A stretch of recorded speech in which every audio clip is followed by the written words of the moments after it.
Today on the Casino Cage. You are so money. But were they really money? I'll let you know how to keep the dealer from looking at you like this on the Casino Cage. I'm Margaret. I've been in the casino industry for over 15 years. Today on Hollywood vs. Reality, we're watching Swingers. The movie came out in 1996 starring Vince Vaughn and Jon Favreau. What part of the casino scene is real? What isn't? I'll tell you coming up. I thought Caesars was more the dope spot. Back in the day, this place was a real contender, but That's now they'll typical appreciate clientele. the business. Probably fall all over themselves for a couple of high-class guys like me and you. No, wait, You now want I to be heard- fresh on the scene, Yeah, right? I know, but the new place is down the strip. Now, those places are supposed to be it. Oh, Mike, you don't want all that fucking Pirate of the Caribbean horse shit, you know, or the rock and roll grunge tip. You know, guys like me and you got to kick it here, old school. Yeah, this is truly old school. Definitely old school. This place is fucking dead. Now, I'm gonna find me 2 waitresses here, and I'm gonna pull me a Fredo. Yeah, well, they're all skanks. What are you talking about? Look at all the beautiful babies here. The beautiful babies don't work midnights to 6 on a Wednesday. This is the skank shift. Look at all the beautiful honeys here. Excuse me, darling. I'm sorry. Wow. I want you to remember this face here, okay? This is the guy behind the guy behind the guy.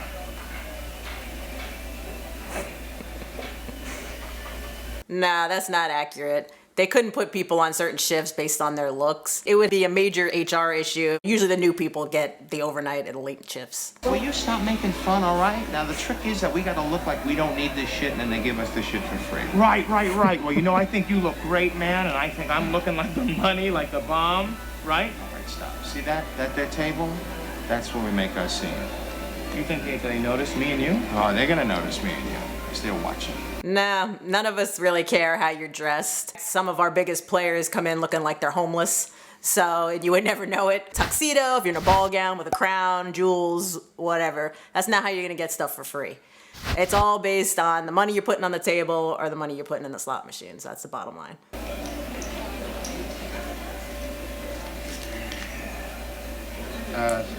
Start with a 300.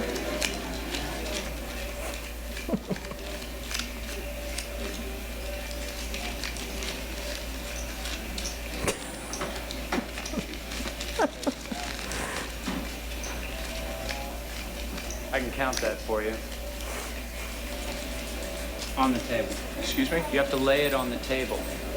I don't want to bet at all. You're not allowed to hand me money, sir. You have to lay it on the table if you want me to change it.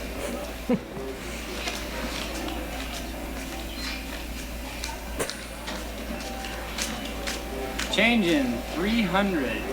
300. That's 100% accurate. You cannot hand a dealer any money. It has to go on the table. It has to be verified by surveillance. They have to know exactly how much they're changing out for you.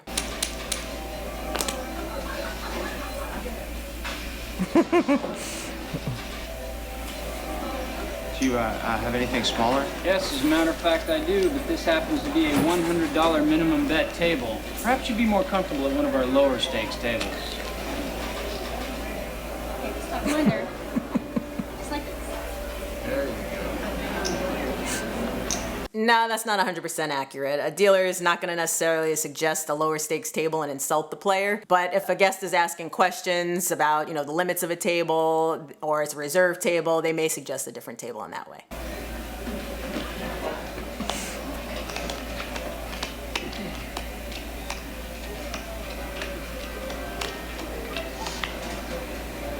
It's a really quick shot, but you can see the dealer is dealing from his hands. That's definitely Hollywood.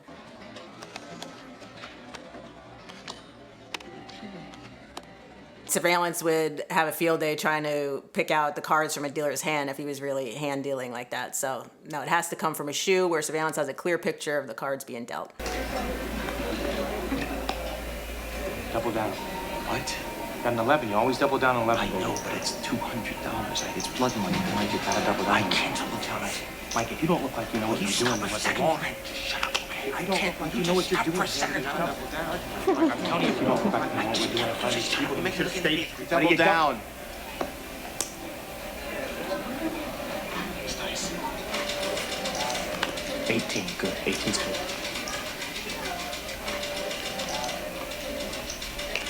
12. 16. 21.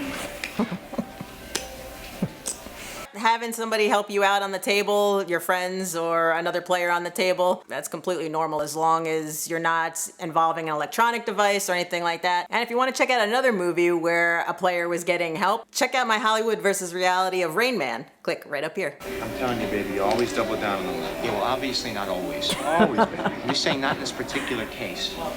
You always double down. I lost, okay? How could you say all The this? lady has 11. What would you like to do? I hate 15. I don't know what to do here. I'll hit again. 17. Oh, okay. I'll hit down. Okay. 21. Oh my gosh, 21! I got it! I've seen people applaud at a table for the smallest win, and then you see people going nuts, obviously, for bigger wins too. So yeah, it's pretty accurate for people to go crazy on the tables, whether it's small or not. Would you like to have some breakfast this morning, man? Oh, I really shouldn't. But then again, it's a good idea. I'd love it. Why Thank you not? so much. By all Thank you means, so much. Stick it in with you when you Oh, go in. thank you, I'll thank fix you, you up. thank you. You'll fix me up. It is possible to get a comp at a lower stakes table. I mean, a host might come depending on how long the person has been playing. If they're a regular and they come every day and, we've established a relationship with the player. But generally, I mean, if you're only betting a couple hands or, you only come once a month, it's unlikely that a host is going to approach you for a comp. Tell me that wasn't money. That was so demeaning. Don't forget to like, subscribe, and follow the Casino Cage to learn more about what it's like to work in a casino.